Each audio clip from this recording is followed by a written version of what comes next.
تیسری چیز جو کسی عقیدے کی دلیل بن سکتی ہے وہ ہے عقل سلیم۔ عقل دراصل اللہ تبارک و تعالیٰ کی جانب سے انسان کو دیا گیا ایک ایسا نور ہے کہ جس کے ذریعے انسان صحیح غلط، اچھے برے، بہتر کم بہتر، کھرے کھوٹے کی پہچان کر سکتا ہے۔ انسان کو اللہ تبارک و تعالیٰ نے یہ نور عطا کیا ہے، اور لفظ سلیم، عقل سلیم، کیونکہ دو لفظوں پر مشتمل ایک جملہ ہے، تو سلیم کا ورڈ نکلا ہے سلامت سے۔ اس سے مراد یہ ہے کہ ایسی عقل جو ہر طرح کے عیب سے پاک ہو، جو ہر قسم کے عیب سے اس طرح سے پاک ہو کہ نہ اس میں جنون، پاگل پن کا عیب پایا جاتا ہو، نہ اس میں کینہ، حسد، بغض، تکبر کا عیب پایا جاتا ہو، نہ ہی اس کے اندر کسی اور طرح کا عیب پایا جاتا ہو کہ جو اس عقل کے سلامت ہونے کے منافی ہو سکے۔ میں آپ کو اس کو چند مثالوں سے بتاتا ہوں کہ اگر کسی شخص سے پوچھا جائے کہ بچے کو بلا وجہ مارنا اچھی بات ہے یا بری بات، تو اگر عقل سلیم، درست عقل والا ہوگا تو کیا کہے گا؟ یقیناً یہی کہ بری بات ہے۔ اگر کسی شخص سے یہ پوچھا جائے کہ کسی دوسرے کا مال دبا لینا، چوری کر لینا اچھی بات ہے یا بری بات، یقیناً سلامت عقل والا شخص یہی کہے گا کہ یہ بری بات ہے۔ کسی سے پوچھا جائے سچ بولنا اچھی بات ہے یا بری بات، تو سلامت عقل وہ یہی جواب دے گی کہ بھائی سچ بولنا اچھی بات ہے۔ اور کسی سے پوچھا جائے جھوٹ بولنا اچھی بات ہے یا بری بات، تو سلامت عقل یہی جواب دے گی کہ بری بات۔ ساؤنڈ مائنڈ، ایک سلامت عقل اس بات کا فیصلہ کرتی ہے، اور یہ عقل اللہ تبارک و تعالیٰ کی جانب سے ایسا نور ہوتا ہے کہ جو اس بات کا فیصلہ کرنے میں ہمیں معاون ثابت ہوتی ہے کہ یہ چیز درست ہے یا غلط۔ اب ہم یہ دیکھیں کہ کوئی عقل سلیم جو ہے وہ عقائد کے سلسلے میں ہمارے لیے کیسے معاون ہو سکتی ہے۔ امام اعظم رحمہ اللہ تعالیٰ علیہ کا ایک فتویٰ ہے، آپ بیان فرماتے ہیں،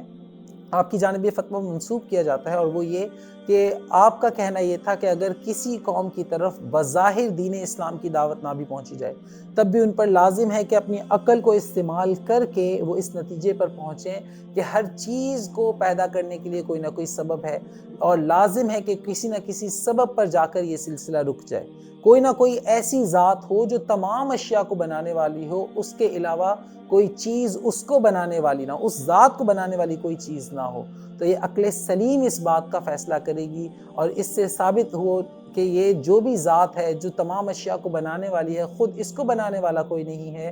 یہ ذات ہی رب ہے، یہی ذات ہے جو عبادت کے قابل ہے۔ تو ان کا کہنا یہ تھا کہ اگر کوئی ایسی قوم ہو جہاں پر بظاہر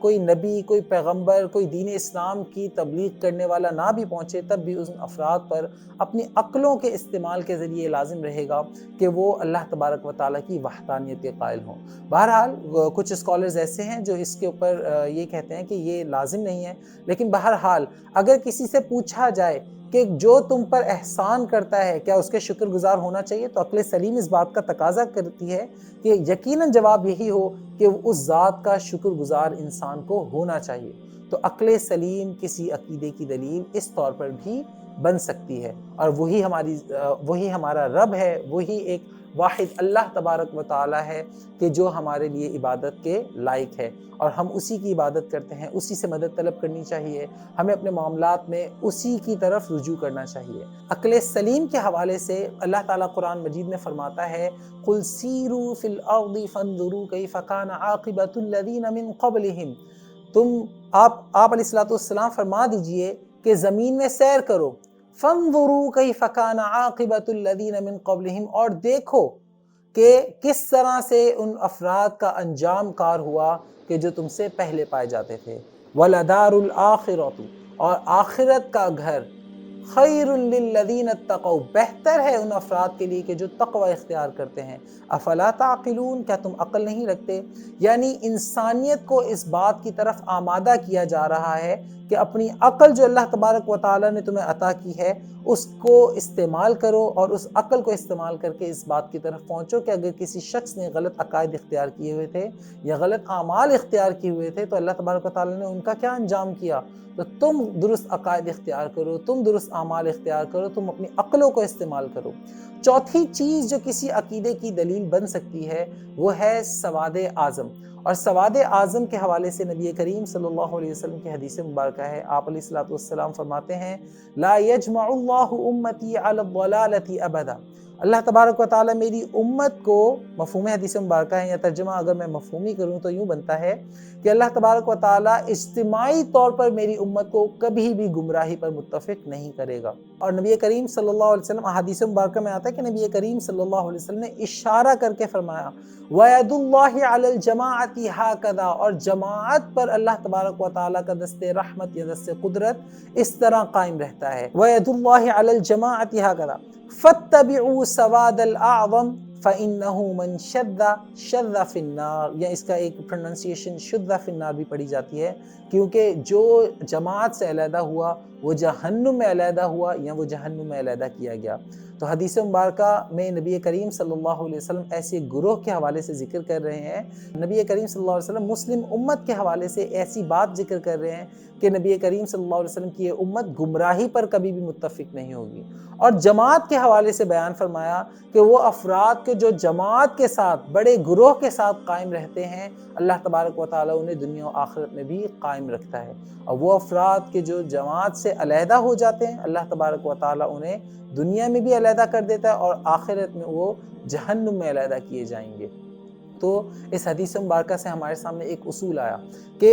ہر شخص کو سواد اعظم یعنی بڑی جماعت کی اتباع کرنی چاہیے۔ اعظم کہتے ہیں بڑے کو، اور عظیم سے نکلا ہے، اور سواد کہتے ہیں گروہ کو، تو بڑے گروہ کی اتباع کرنی چاہیے۔ اب سوال یہ پیدا ہوتا ہے کہ بڑا گروہ کون سا ہے جس کو ہم فالو کریں؟ اس سے مراد وہ افراد ہوتے ہیں جو نبی کریم صلی اللہ علیہ وسلم کے دور میں موجود تھے، یعنی صحابہ کرام رضوان اللہ تعالی مجمعین، اور اس کے ساتھ ساتھ تابعین اور تبع تابعین، اور اس کے بعد وہ تمام افراد جو صحابہ، تابعین اور تبع تابعین کے اپنائے ہوئے عقائد کو اپنائے رکھتے ہیں۔ یہ تمام افراد، ہر زمانے میں موجود کثیر افراد کہ جنہوں نے صحابہ کرام رضوان اللہ تعالی مجمعین، تابعین اور تبع تابعین کے اپنائے ہوئے عقائد کو اختیار کیا، یہ افراد ہی بڑی جماعت کہلائیں گے، کیونکہ اصل معیار نبی کریم صلی اللہ علیہ وسلم نے جو بیان فرمایا حدیث مبارکہ میں، آپ علیہ الصلوۃ والسلام فرماتے ہیں خیر القرون قرنی، بہترین زمانہ میرا زمانہ ہے، ثم الذین یلونہم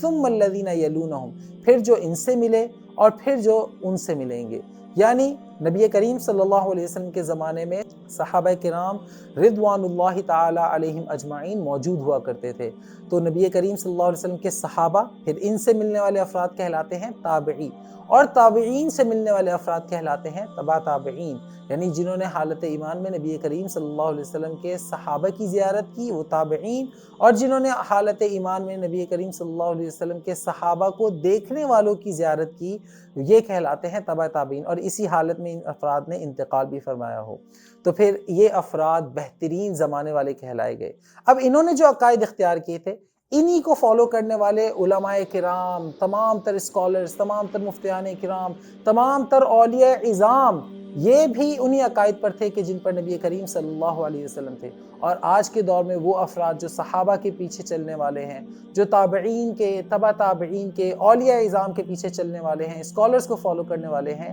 یہ سواد اعظم کہلاتے ہیں۔ ایسا نہیں کہ ایک جگہ پر کثیر افراد جمع ہو جائیں اور وہ تمام افراد عقائد کے سلسلے میں اس قدر بگاڑ کے شکار ہوں، اور اس کے مقابلے میں مثال کے طور پر 10 سے 15 افراد کی ایک جماعت آ جائے اور یہ عقائد کے اعتبار سے بالکل صحیح عقیدہ رکھتے ہوں، تو ان دونوں میں سے سواد اعظم کون کہلائے گا؟ یقیناً یہ 10 سے 15 افراد، کیونکہ ان کے پیچھے جو جماعت کھڑی ہے وہ صحابہ کی جماعت ہے، وہ تابعین کی جماعت ہے، وہ تبع تابعین کی جماعت ہے، وہ اولیاء اعظام کے عقائد پر مشتمل افراد ہے کہ جو یہ عقائد وہی رکھتے ہیں کہ جو نبی کریم صلی اللہ علیہ وسلم کے زمانے میں تھے، جو ان کے بعد کے تھے، اور ان کے بعد آنے والے تمام اسلاف اسلام نے جن عقائد کو اختیار کیا۔ تو ظاہری اعتبار سے اگرچہ یہ 10 سے 15 افراد کم ہیں، لیکن ان افراد کے مقابلے میں صحیح عقائد رکھنے والے افراد یہی ہیں، لہٰذا یہی افراد بڑی جماعت کہلائے گی۔ لازمی نہیں ہے اس سے مراد یہ ہو کہ 100 افراد ایک طرف ہیں اور 10-15 افراد ایک طرف ہیں، تو ان 10-15 افراد کو کہہ دیں کیونکہ آپ تعداد میں کم ہیں لہٰذا آپ کے عقائد بالکل درست نہیں ہو سکتے۔ سواد اعظم سے مراد نبی کریم صلی اللہ علیہ وسلم کے زمانے سے لے کر آج تک آنے والے افراد جو صحابہ کے عقائد پر میں بار بار اس لیے ذکر کر رہا ہوں کیونکہ بہت سارے لوگ اس مسکنسیپشن میں ہوتے ہیں اور ان کے ذہن میں ہوتا ہے کہ یار وہاں پر بھی تو اتنے سارے افراد ہیں، وہاں پر بھی تو اتنے سارے افراد ہیں، تو ہم کیوں نہ ان کو فالو کرنا شروع کر دیں، ہم کیوں نہ ان کو فالو کرنا شروع کر دیں۔ دیکھیں نبی کریم صلی اللہ علیہ وسلم نے ایک حدیث مبارکہ کا مفہوم ہے، آپ علیہ الصلوۃ والسلام نے اپنے صحابہ کرام رضوان اللہ تعالی اجمعین سے فرمایا کہ تم سے پچھلی امتیں 72 گروہوں میں تقسیم ہو گئی تھیں۔ حالانکہ قرآن مجید میں آیا ہے لا تفرقوا، فرقہ بندی نہ کرو، آپس میں فرقے نہ ڈالو، تفرق نہ ڈالو ایک دوسرے کے اندر، لیکن نبی کریم صلی اللہ علیہ وسلم کی پیشن گوئی دیکھیں، آپ علیہ الصلوۃ والسلام نے فرمایا کہ تم سے پچھلی امتیں 72 فرقوں میں تقسیم ہو گئی تھی اور ان قریب تم 73 فرقوں میں تقسیم ہو جاؤ گے، لیکن اس میں سے 72 فرقے جہنمی ہوں گے اور صرف ایک فرقہ جنتی ہوگا۔ صحابہ کرام رضوان اللہ تعالی اجمعین نے آپ علیہ الصلوۃ والسلام سے پوچھا، اے اللہ کے رسول صلی اللہ علیہ وسلم وہ کون سا فرقہ ہوگا جو جنتی ہوگا؟ یعنی مسلمانوں میں بھی 73 فرقے بنیں گے،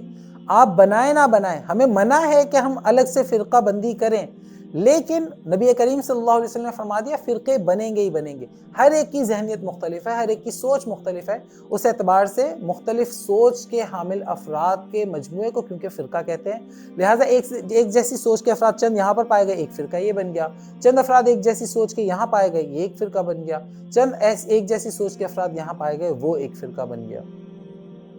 یہ حدیث مبارکہ جو میں نے آپ کے سامنے ذکر کی ہے ابو داؤد شریف کی حدیث مبارکہ ہے اور اس کا حدیث نمبر 4597 ہے، یعنی 4597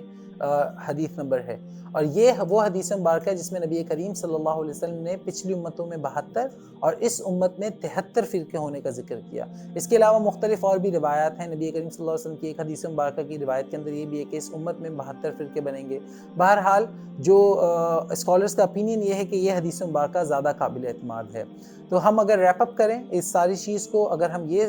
خلاصہ کلام کے طور پر ذکر کریں تو کسی بھی عقیدے کی 4 دلائل ہو سکتے ہیں۔ نمبر 1 قرآن مجید، اور اس کی دلیل یہ ہے کہ اللہ تعالیٰ قرآن مجید میں فرماتا ہے ھدی للمتقین۔ دوسری چیز جو کسی عقیدے کی دلیل ہو سکتی ہے وہ ہے حدیث مبارکہ، اور اس میں نبی کریم صلی اللہ علیہ وسلم کا قول، آپ علیہ الصلوۃ والسلام کا عمل، آپ علیہ الصلوۃ والسلام کے سامنے کوئی چیز کی گئی ہو اور آپ علیہ الصلوۃ والسلام نے اس سے منع نہ فرمایا ہو، یہ بھی اسی میں آ جاتی ہے۔ آپ علیہ الصلوۃ والسلام کی صفت خلقی اور خلقی بھی اسی میں داخل ہوتی ہے۔ اور اس بات کی کیا دلیل ہے کہ کوئی حدیث مبارکہ کسی عقیدے کی دلیل بن سکتی ہے؟ کیونکہ اللہ تبارک و تعالیٰ نے قرآن مجید میں فرمایا ما آتاکم الرسول فخذوہ وما نہاکم عنہ فانتہوا، جو کچھ رسول کریم صلی اللہ علیہ وسلم تمہیں دیں اسے لے لو اور جس چیز سے منع فرما دیں اس سے رک جاؤ۔ تیسری چیز جو اللہ تبارک و تعالیٰ نے قرآن مجید میں جس کا ذکر فرمایا اور جو کسی عقیدے کی دلیل بن سکتی ہے وہ ہے عقل سلیم،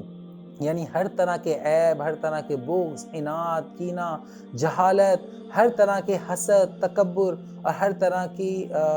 جنون، پاگل پن وغیرہ سے پاک عقل، یہ بھی کسی عقیدے کی دلیل بن سکتی ہے۔ اور اس بات کی دلیل کہ کوئی عقل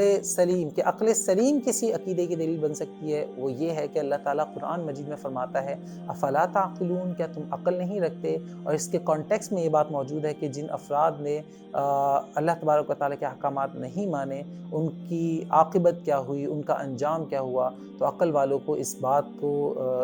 کی طرف توجہ دلائی جا رہی ہے کہ اپنی عقلوں کو استعمال کرو اور اللہ تبارک و تعالیٰ کے احکامات پر چلتے ہوئے اس کی نشانیوں پر غور و فکر کرو۔ اور چوتھی چیز جو کسی عقیدے کی دلیل بن سکتی ہے وہ ہے سواد اعظم، جس پر یہ دلیل ہے کہ نبی کریم صلی اللہ علیہ وسلم نے فرمایا کہ میری امت کبھی بھی گمراہی پر مجتمع نہیں ہوگی، یعنی ایسا کبھی بھی نہیں ہوگا کہ پوری امت ہی اجتماعی طور پر گمراہی کا شکار ہو جائے۔ اور نبی کریم صلی اللہ علیہ وسلم فرماتے ہیں کہ اللہ تبارک و تعالیٰ کا دست قدرت جماعت پر اس طرح سے قائم رہتا ہے تو تم بڑی جماعت کی اتباع کرو، جو علیحدہ ہوا بڑی جماعت سے وہ جہنم میں علیحدہ کیا گیا۔ تو یہی 4 چیزیں جو کسی عقیدے کی دلیل بن سکتی ہے۔ اگلے سیشنز میں ہم انشاءاللہ اس حوالے سے بات کریں گے کہ ایمان اور کفر کیا چیز ہوتے ہیں،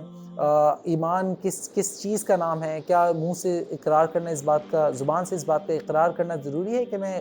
ایمان لے کر آتا ہوں، یا کافر ہونے کے لیے کیا لازمی ہے کہ انسان جان بوجھ کر کوئی کلمہ کفر ادا کرے تو ہی کافر ہوگا ورنہ کافر نہیں ہوگا۔ یہ